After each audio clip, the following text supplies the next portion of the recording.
कि जो immune system इस वक्त भारत में मौजूद है वो इम्यून सिस्टम जो नए वेरिएंट से किस हद तक बचाव कर सकता है, हम कितने सेफ हैं, या हमें अभी और भी प्रिकॉशंस लेने की जरूरत है?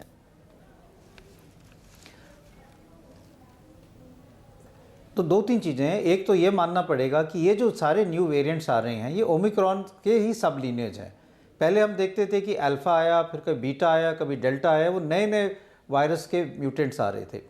लेकिन अब पिछले एक साल में जो भी नए वेरिएंट्स आए हैं वो सारे ओमिक्रॉन के ही सब लीनेजेस हैं, ओमिक्रॉन से ही निकले हैं। तो इसलिए जिन लोगों को इन्फेक्शन हो चुका है या अगर ओमिक्रॉन से प्रोटेक्शन मिल चुका है तो उनमें उनकी इम्यूनिटी काफ़ी अच्छी है और उनको घबराने की ज़रूरत नहीं है। लेकिन साथ साथ हमें सतर्क रहना है। जिन लोगों ने बूस्टर डोज़ नहीं लगाया ये बहुत ज़रूरी है कि वो बूस्टर डोज़ लगाएं। और जिन लोगों ने और जो हाई रिस्क पॉपुलेशन है, जो बुज़ुर्ग लोग हैं या जिनको कोमॉर्बिडिटीज़ हैं, ये भी ज़रूरी है कि वो कोविड अप्रोप्रिएट बिहेवियर निभाएं, क्योंकि उनमें इन्फेक्शन के चांसेस ज़्यादा हैं। तो वो ध्यान रखने की ज़रूरत है। जी सर, कई वीडियोस आपने भी देखे होंगे, अभी काफ़ी वायरल हो रहे हैं और वो बहुत चिंताजनक हैं कि कोई डांस कर रहा है, कोई क्लिनिक पर बैठा है, उनको कोलैप्स कर रहे हैं, वो हार्ट अटैक आ रहा है। और इसके पीछे की वजह आप ही बता सकते हैं सर दर्शकों को। एक सवाल ये भी आया है कि क्या वजह है, क्या कोरोना तो नहीं है इसके पीछे का कारण?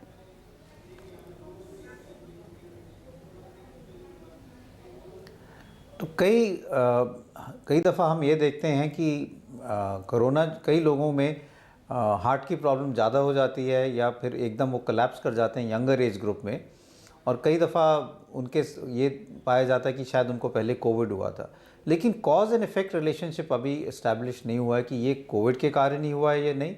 हो भी सकता है कि कोविड के कारण हमें पता है कि खून की नालियों में क्लॉटिंग के चांसेस बढ़ सकते हैं, हार्ट की इन्वॉल्वमेंट भी हो सकती है। लेकिन हमें और साइंटिफिक डेटा चाहिए जिससे हम ये कह पाए कि ये डेफिनेटली कोविड के कारण है या नहीं है। लेकिन थोड़ा ध्यान रखना चाहिए लोगों को, जिनको कोविड हुआ है उनको बाद में जाके एकदम आस्ता आस्ता ही एक्सरसाइज करनी चाहिए। 3 से 4 महीने का थोड़ा सा रेस्ट लेना चाहिए और एकदम एग्रेसिव जिम में जाके एक्सरसाइज करने से थोड़ा सा नुकसान का डर रहता है। सर एक छोटा सा सवाल, लास्ट ही मेरा क्वेश्चन है आपसे। प्रिकॉशन डोज पर सरकार भी, आप भी कह रहे हैं कि जोर दे रहे हैं कि हमें लेना होगा, लेकिन गुजरात से एक केस आया है, एनआरआई एक महिला है, उसने तीनों डोज ले ली हैं, उसके बाद भी इन्फेक्टेड है महिला। तो हम कितने सेफ हैं तीनों डोज के साथ?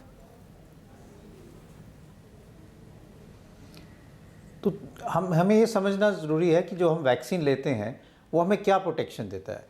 इन्फेक्शन से प्रोटेक्शन देता है या सीवियर इलनेस से प्रोटेक्शन देता है, हॉस्पिटलाइजेशन से प्रोटेक्शन देता है या डेथ से प्रोटेक्शन देता है। अभी हम ये कह सकते हैं कि वैक्सीन लगाने के बाद हमें इन्फेक्शन से प्रोटेक्शन शायद इतना नहीं मिलेगा। तो अगर हम वैक्सीन लगा भी लेंगे तो हमें फिर से कोविड हो सकता है, हमें फिर ज़ुकाम, नज़ला, बुखार और खांसी हो सकती है। लेकिन वैक्सीन लगाने से क्योंकि हमारे बॉडी में एंटीबॉडीज़ बनेंगे, इम्यूनिटी अच्छी रहेगी, तो वो वायरस को आगे फैलने नहीं देगा और इसलिए सीवियर इन्फेक्शन नहीं होगा, हॉस्पिटलाइजेशन के चांसेस बहुत कम हैं, डेथ के चांसेस बहुत कम हैं। तो इसलिए वैक्सीन जो है वो सीवियर इन्फेक्शन, हॉस्पिटलाइजेशन और डेथ से हमें प्रोटेक्ट करती है। इन्फेक्शन होने से इतना ज़्यादा प्रोटेक्शन नहीं है, इसलिए कई लोगों को वैक्सीन के बाद भी इन्फेक्शन हो सकता है, लेकिन वो माइल्ड ही होगा, सीवियर इन्फेक्शन नहीं होगा। डॉक्टर रणदीप गुलेरिया जी, बहुत बहुत शुक्रिया न्यूज़ 24 से बातचीत करने के लिए, इस नए वेरिएंट के बारे में जानकारी देने के लिए और लोगों को अवेयर करने के लिए। बहुत बहुत शुक्रिया आपका।